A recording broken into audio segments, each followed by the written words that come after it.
Καλησπέρα σας και καλώς ορίσατε στην παρουσίαση της εργασίας μας στο μάθημα ποιότητας λογισμικού. Μια εργασία των Αβραμίδη, Αργυρίου, Δεμιρτζόγλου, Καδρέφη και Μιστακίδη. Η εργασία μας βασίζεται στο Aircraft και αποτελείται από την παρακολούθηση ποιότητας λογισμικού στις τελευταίες 5 εκδόσεις, τη μέτρηση του τεχνικού χρέους ορισμένων κλάσεων και την αναγνώριση και επίλυση προβλημάτων ποιότητας πάνω σε αυτές. Πάμε όμως πρώτα να δούμε τι είναι το Aircraft. Το Aircraft αποτελεί ένα ολοκληρωμένο παιχνίδι επιβίωσης και εξερεύνησης, το οποίο βασίζεται στην πλατφόρμα του αρχικού Minecraft και Minecraft Plus. Στον κόσμο του, οι παίκτες μπορούν να αλληλεπιδράσουν με το περιβάλλον αλλά και τα NPCs. Η βασική του δομή επικεντρώνεται στην εξόρυξη πόρων, τη χρήση εργαλείων και την κατασκευή καταφυγίων. Μάλιστα, οι παίκτες μπορούν να ανακαλύψουν νέες περιοχές με εχθρούς και διάφορα πλάσματα, ενδεχομένως χρησιμοποιώντας κάποια στρατηγική επιβίωσης. Το παιχνίδι διαθέτει ένα δυναμικό κόσμο, ο οποίος περιλαμβάνει ποικιλία τοπίων, παράδειγμα δάση, ερήμους κτλ. Για κάθε περιοχή προσφέρει διαφορετικές προκλήσεις και πόρους. Φυσικά, η γεννήτρια κόσμων δημιουργεί μοναδικά και διαφοροποιημένα τοπία κάθε φορά που ο χρήστης ξεκινά μια νέα περιπέτεια. Οι παίκτες μπορούν να συναντήσουν φιλικά πλάσματα όπως κατσίκες, πιγκουίνους και κοτόπουλα, αλλά και εχθρικά όπως οι Iron Golems, οι Rust Iron Golems και οι Iqueen. Επίσης έχουν τη δυνατότητα να επιδράσουν με τα NPCs, πραγματοποιώντας ακόμα και εμπορικές συναλλαγές. Το έργο αυτό περιλαμβάνει πλήρως ανανεωμένα γραφικά με λεπτομερή textures και ο κόσμος του εμπλουτίζεται με ποικιλία δέντρων, ξύλων και δομικών υλικών που επιτρέπουν τη δημιουργία ενός καταφυγίου. Μάλιστα, οι παίκτες έχουν την ευκαιρία να αναβαθμίσουν τα εργαλεία τους και να επιλέξουν επίπεδα δυσκολίας, όπως την ειρηνική λειτουργία για μια περιπέτεια εξερεύνησης. Τέλος, το παιχνίδι διαθέτει τεχνικές βελτίωσεις που αφορούν το σύστημα ήχου, το οποίο ανταποκρίνεται δυναμικά ανάλογα με την απόσταση, την υποστήριξη texture packs που επιτρέπουν την προσαρμογή του κόσμου, καθώς και ένα αναλυτικό debug screen για καλύτερη διαχείριση. Μπαίνοντας στην ενότητα εξέλιξης ποιότητας, βλέπουμε αυτό το πινακάκι που αφορά τις τελευταίες 5 εκδόσεις. Για κάθε μία από τις εκδόσεις, όπως φαίνεται και στις σελίδες του Excel, πήραμε για τις 6 μετρικές που μας απασχολούν τα Sum, Average και Max με τη βοήθεια του Metrics Calculator και του Excel. Έτσι προέκυψε και το τελικό πινακάκι. Γενικά μπορούμε να κάνουμε τις εξής παρατηρήσεις. Για κάθε τιμή μετρικής, Sum, Average και Max, παρατηρούμε ότι στις πρώτες 4 εκδόσεις σημειώνεται μία αύξηση, παράλληλα με τον αριθμό των κλάσεων. Στην τελευταία, ωστόσο, φαίνεται να μειώνονται. Αυτό δείχνει μια συνεχή ανάπτυξη με πιθανή αναδιάρθρωση στην τελευταία έκδοση. Μοναδική εξαίρεση στο παραπάνω συμπέρασμα αποτελεί η μεταβολή στις τιμές του CC Average. Αυτό συνεπάγεται ότι ο μέσος όρος κυκλωματικής πολυπλοκότητας αυξομειώνεται, καταλήγοντας όμως να αποκτά τιμή μικρότερη της αρχικής στο τέλος. Άρα ο κώδικας απλοποιείται παρόλο που έχει αυξηθεί, δηλαδή το log sum έχει σχεδόν διπλασιαστεί. Παρατηρούμε επίσης ότι το μεγαλύτερο άλμα στις τιμές sum των μετρικών σημειώνεται μεταξύ των δύο πρώτων εκδόσεων. Τόσο η εμβάθυνση στην ιεραρχία κλάσεων, κληρονομικότητα, σύζευξη μεταξύ αντικειμένων, συνοχή μεθοδών κλάσεων, όσο και η κυκλωματική πολυπλοκότητα αυξάνονται σχεδόν στο διπλάσιο. Αναλυτικότερα όμως, παρατηρούμε ότι καθώς ανεβαίνει το NOC μεταξύ των εκδόσεων 0.01 και 0.04, ανεβαίνει ελαφρώς και το log average. Ενώ στην έκδοση 5, που το NOC πέφτει, μειώνεται επίσης ελαφρώς το log average, δείχνοντας πως υπάρχει καλή σχεδίαση. Παρατηρούμε κοιτώντας τα dit average και dit max ότι το βάθος είναι σχετικά μικρό και μάλιστα έχει μειωθεί από 7 σε 5. Πλέον για την κατανόηση των λειτουργιών τουλάχιστον μιας κλάσης θα χρειαστεί να ελέγξουμε τις 4 υπόλοιπες κλάσεις. Συμπεραίνουμε λοιπόν πως αυτό δεν αποτελεί μια προβληματική περίπτωση. Παρατηρώντας το NOC Max, συμπεραίνεται ότι υπάρχει σχετικά καλή σχεδίαση του λογισμικού, εφόσον το πλάτος ελαττώνεται ελαφρώς μεταξύ των 3 τελευταίων εκδόσεων. Επιπλέον, η αύξηση της CC είναι μικρότερη από την αύξηση της NOC, συνεπώς έχουμε σχετικά καλή σχεδίαση, αφού οι τιμές είναι μείον 5% και μείον 14%. Η Elcom Sum ακολουθεί αυξητική τάση και δείχνει την επιδείνωση της συνοχής στον κώδικα. Αυτό σημαίνει ότι πολλές κλάσεις περιέχουν αρκετές μεθόδους που δεν αλληλεπιδρούν μεταξύ τους, γεγονός που μπορεί να δυσκολέψει τη συντήρηση και την κατανόηση του κώδικα. Το συμπέρασμα είναι ότι οι κλάσεις με υψηλό Elcom είναι υποψήφιες για ανασχεδιασμό ώστε να αυξηθεί η συνοχή και να βελτιωθεί η δομή του κώδικα. Σε αυτή την ενότητα θα ασχοληθούμε με την αναγνώριση και επίλυση προβλημάτων ποιότητας, που ουσιαστικά θα διαχωρίσουμε την ποιότητα των κλάσεων σε επίπεδο high, moderate και low. Αυτό έγινε αρχικά με την επιλογή του 5% των συνολικών μας κλάσεων, που είναι 257, άρα περίπου 13 κλάσεις. Και έπειτα επιλέξαμε τις πρώτες 13 για κάθε μετρική, η οποία πρώτα είχε ταξινομηθεί από το μεγαλύτερο προς το μικρότερο, και έπειτα προέκυψαν κάποιες σκιάσεις μεταξύ των μετρικών αυτών. Έπειτα εφαρμόστηκαν οι εξής κανόνες. Για κλάσεις με 3 ή 4 σκιάσεις θεωρούνται επίπεδου high, για κλάσεις με 2 σκιάσεις θεωρούνται επίπεδου moderate και για κλάσεις με 1 σκίαση θεωρείται επίπεδου low. Παράλληλα, υπολογίστηκε ο μέσος όρος της κάθε μετρικής, που φαίνεται παρακάτω, αλλά και ο τύπος 5 επί του μέσου όρου της κάθε μετρικής, ο οποίος μας βοήθησε να κάνουμε τη διάκριση των κλάσεων. Πιο συγκεκριμένα, στις περιπτώσεις με 1 σκίαση, ελέγχεται αν ο αριθμός αυτός είναι μεγαλύτερος ή μικρότερος από τη μετρική, για να αποφασιστεί αν είναι low η κλάση ή low προς moderate. Για παράδειγμα, με μια κλάση η οποία έχει ELCOM 190 και έχει 1 σκίαση, αλλά ο τύπος 5p average για το ELCOM μας δίνει τη τιμή 167,73, όπως καταλαβαίνουμε το 190 είναι μεγαλύτερο από το 167,73, οπότε το επίπεδο της κλάσης αυτής θα είναι low to moderate. Επίσης θα ήθελα να προσθέσω πως στο project μας έχουμε ως στόχο η κάθε μετρική να βρίσκεται, για κάθε κλάση φυσικά, να βρίσκεται κάτω από τις τιμές που μας δίνει ο τύπος αυτός. Ονομάζομαι Κυριακή Μαρία και θα ασχοληθούμε με τη μέτρηση του τεχνικού χρέους της κλάσης που επέλεξα. Επέλεξα τη κλάση Inventory και αρχικά θα δούμε την έβρεση του τεχνικού χρέους Principal. Ουσιαστικά παρακάτω ο υπολογισμός αφορά το πόσο τεχνικό χρέος υπάρχει σε ένα έργο, αλλά και πόσο χρόνος θα χρειαστεί για να διορθωθεί. Όπως βλέπουμε, έχουμε ένα code smell, αλλά και ο μέσος χρόνος για αντιμετώπιση αυτού του σφάλματος είναι 50 λεπτά. Έτσι, σύμφωνα με το παραπάνω πινακάκι, προκύπτει ότι ο συνολικός χρόνος που θα χρειαστεί για να διορθωθεί το τεχνικό χρέος είναι 50 λεπτά. Τώρα θα περάσουμε στην έβρεση του τεχνικού χρέους interest. Η μεθοδολογία που ακολούθησα είναι να πάρω το Excel που προκύπτει από το Matrix Calculator και να βρω τη κλάση την οποία με ενδιαφέρει, συγκεκριμένα την Inventory, και να τη μαρκάρω με κόκκινο χρώμα. Έπειτα τοποθετώ 3 νέες στήλες, Similarity 1, Similarity 2 και Similarity. Η Similarity 1 διαθέτει την ποσοστιαία μεταβολή από το size της επιλεγμένης κλάσης με τα size όλων των υπόλοιπων κλάσεων. Το ίδιο και για τη Similarity 2, απλά με το size 2. Και η Similarity κρατάει το μέσο όρο των 2 Similarity αυτών. Έπειτα ταξινομώ με βάση το Similarity από το μεγαλύτερο προς το μικρότερο και προκύπτουν οι εξής κλάσεις: Multiplayer Display, Game, Mob AI, Spawner και Creeper. Αυτές τις παίρνω και τις περνάω στο πινακάκι αυτό, προκειμένου να εφαρμόσω τη μεθοδολογία για τον υπολογισμό του τεχνικού χρέους interest. Περνάω τις αντίστοιχες μετρικές εδώ πέρα, βρίσκω το optimal class, τη διαφορά, το interest per log και έπειτα προκύπτουν τα lines added per version, δηλαδή οι γραμμές κώδικα που προσθέθηκαν μεταξύ των version του λογισμικού για τη συγκεκριμένη κλάση, οι ώρες που ξόδεψε ένας προγραμματιστής, αλλά και τα δολάρια τα οποία χρειάζονται. Αν ένας προγραμματιστής παίρνει 45 δολάρια ανά ώρα, σύμφωνα με τις 4 ώρες και 65 λεπτά που χρειάζεται, η αμοιβή του θα είναι 213,02 δολάρια. Ενώ αν λόγω της κακής ποιότητας χρειαστούν 24% έξτρα χρόνος, τότε το interest θα είναι 338,93 δολάρια.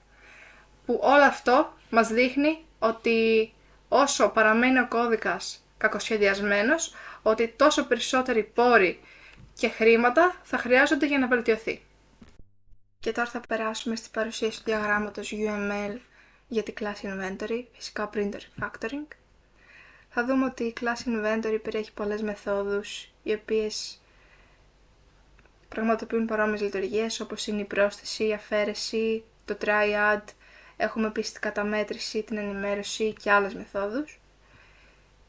Η Inventory διαθέτει αντικείμενα τύπου item, όπως φαίνεται και στη γραμμή 17 δίπλα στο κώδικα. Η κλάση chest επίσης περιέχει κάποια αντικείμενα τύπου inventory, το ίδιο και η player αλλά και η inventory menu διαθέτει αντικείμενα τύπου inventory. Θα δούμε τώρα τις λειτουργίες του τμήματος κώδικα, φυσικά πριν το refactoring. Η κλάση αυτή είναι μια κλάση η οποία είναι ιδιαίτερα υπερφορτωμένη με μεθόδους. Οι μέθοδοι αυτοί επιτελούν διαφορετικές λειτουργίες, κάτι το οποίο την καθιστά πολύ δύσκολη στη διαχείριση. Για παράδειγμα, μπορούμε να δούμε δεικτικά στο κώδικα μερικές μεθόδους που αφορούν την πρόσθεση. Εδώ, για παράδειγμα, στη γραμμή 64 έχουμε την προσθήκη ενός item στο inventory. Στη γραμμή 76 έχουμε την προσθήκη πολλών αντικειμένων ίδιου τύπου, ορίζοντας το αντικείμενο που θέλουμε αλλά και την ποσότητα από το αντικείμενο που θέλουμε. Έχουμε μία άλλη add στην οποία δίνουμε ένα συγκεκριμένο σημείο που θέλουμε να τοποθετηθεί το item μας και παρόμοιες άλλες μέθοδοι υπάρχουν για τη remove, τη try add κτλ. Περάσουμε στην περιγραφή του προβλήματος σε σχέση με τη συντρισιμότητα. Όπως βλέπουμε παρακάτω από την εικόνα με τις μετρικές, η μετρική η οποία δημιουργεί το κύριο πρόβλημα είναι η Elcom, η οποία βρίσκεται στα 190, ενώ ιδανικά θέλαμε να είναι κάτω από 167,73. Κάποια ζητήματα σχεδίασης τα οποία καθιστούν την κλάση αυτή προβληματική είναι ότι υπάρχει δυσκολία στην επέκταση.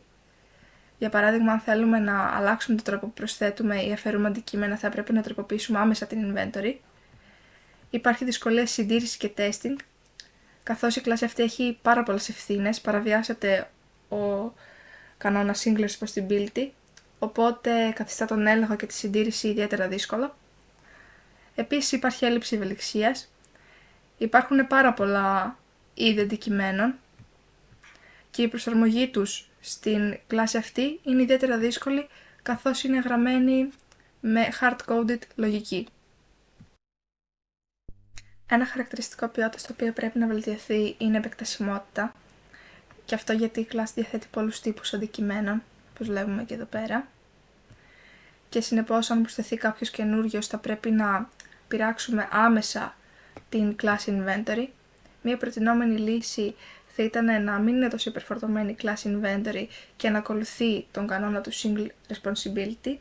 Σε αυτό θα μας βοηθούσε το strategy pattern, έτσι ώστε οι λειτουργίες που περιέχονται στην inventory, όπως η αφαίρεση, η πρόσθεση, η καταμέτρηση κτλ, να μεταφερθούν σε άλλες κλάσεις που αποτελούν ουσιαστικά και ξεχωριστές στρατηγικές. Και τώρα, μετά το refactoring της inventory, θα πάμε να δούμε το νέο similarity αλλά και το νέο τεχνικό χρέος interest. Για το similarity ακολουθήθηκε η ίδια μεθοδολογία με πριν. Πάλι ταξινομήσαμε με βάση similarity από το μεγαλύτερο προς το μικρότερο και βρέθηκαν ότι οι παρόμοιες κλάσεις με την inventory είναι η particle, η item entry, η book item, η select entry και η insets.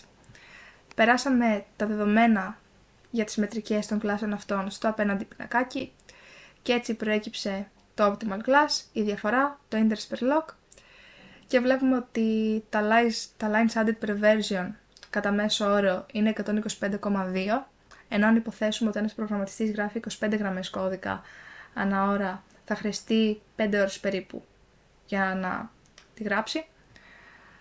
Επίσης, αν η αμοιβή του προγραμματιστή είναι $45 την ώρα, τότε η συνολική του αμοιβή θα είναι $229,42. Ενώ αν λόγω κακής σχεδίασης ο προγραμματιστής χρειαστεί 24% έξτρα του χρόνου, τότε το κόστος θα είναι $187,54. Όπως βλέπουμε, υπάρχει πολύ μεγάλη διαφορά σε σχέση με πριν, καθώς προηγουμένως το κόστος ήταν $338,93, ενώ τώρα είναι $187,54. Συνεπώς δεν χρειάζονται τόσα χρήματα όσα πριν για τη διόρθωση του τεχνικού χρέους. Και τώρα θα περάσουμε στην επεξήγηση της λύσης μετά το refactoring της class inventory. Έχουμε εφαρμόσει το design strategy pattern, το οποίο διαχωρίζει τις διαφορετικές λειτουργίες του αποθέματος, που ήταν η πρόσθεση, η αφαίρεση, η καταμέτρηση και η ενημέρωση, σε διαφορετικές στρατηγικές, έτσι ώστε να μην είναι υπερφορτωμένη η class inventory, αλλά και να μπορεί να προσθεθεί εύκολα μια νέα στρατηγική. Έχουμε εδώ την add inventory για παράδειγμα, την count inventory και άλλες. Φυσικά η class inventory χρησιμοποιεί ένα map, το οποίο αποθηκεύει και ανακτά διάφορες στρατηγικές, επιτρέποντας έτσι την εκτέλεση διάφορων στρατηγικών χωρίς hard-coded συνθήκες. Βλέπουμε εδώ ότι χρησιμοποιείται στη συνάρτηση που βρίσκεται στη γραμμή 39. Μάλιστα, συμμορφώνεται στο κανόνα του open-closed, δηλαδή ότι ο κώδικας είναι ανοιχτός για επέκταση αλλά κλειστός για τροποποίηση. Μάλιστα, με την εφαρμογή του συγκεκριμένου pattern, οι μέθοδοι που υπήρχαν αρχικά, η add, remove, count κτλ. Έχουν μεταφερθεί σε ξεχωριστές κλάσεις και πλέον η κάθε κλάση έχει την δικιά της ευθύνη. Επομένως, έχουμε και τη συμφωνία με τον κανόνα Single Responsibility Principle.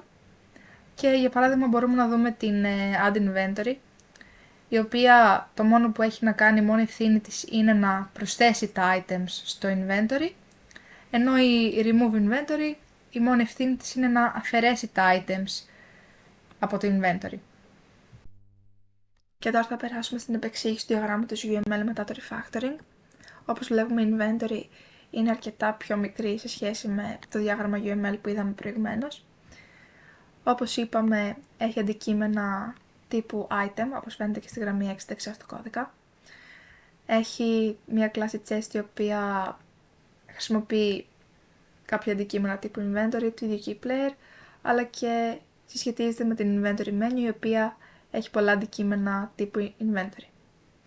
Οι νέες προσθήκες εδώ είναι η inventory strategy, το οποίο είναι ένα interface, το οποίο μας βοηθάει κάθε φορά να κάνουμε execute την κατάλληλη στρατηγική. Φυσικά οι στρατηγικές αυτές που αφορούν την προσθήκη, την αφαίρεση, την καταμέτρηση και την ενημέρωση κάνουν implement την inventory strategy και φυσικά χρησιμοποιούν αντικείμενα τύπου item. Περάσουμε στην επεξήγηση του κώδικα. Αρχικά θα ξεκινήσουμε από την κλάση inventory, όπου η κλάση inventory διατηρεί τις βασικές της μεθόδους, όπως είναι η get items που επιστρέφει μια λίστα με τα item που βρίσκονται στο inventory,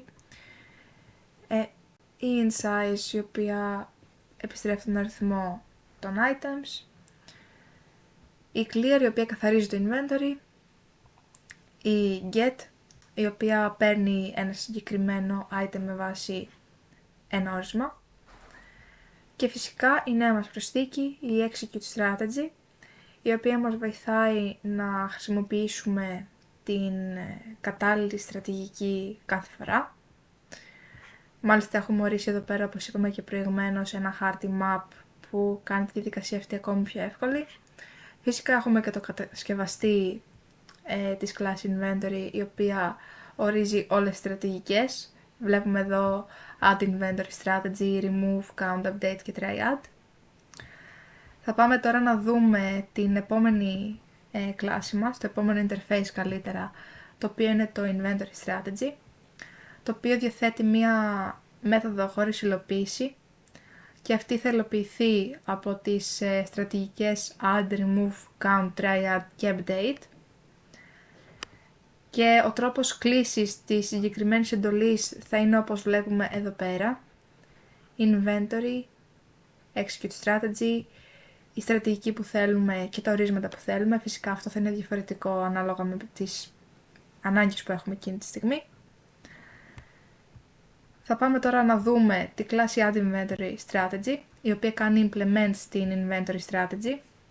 Θα ξεκινήσουμε πρώτα από τις private μεθόδους, όπου αρχικά εδώ πέρα στη γραμμή 19 έχουμε την προσθήκη ενός αντικειμένου σε μια θέση στην οποία είναι διαθέσιμη στο inventory, αλλά και την προσθήκη ενός αντικειμένου σε μια συγκεκριμένη θέση που θα έχει ορίσει ο χρήστης.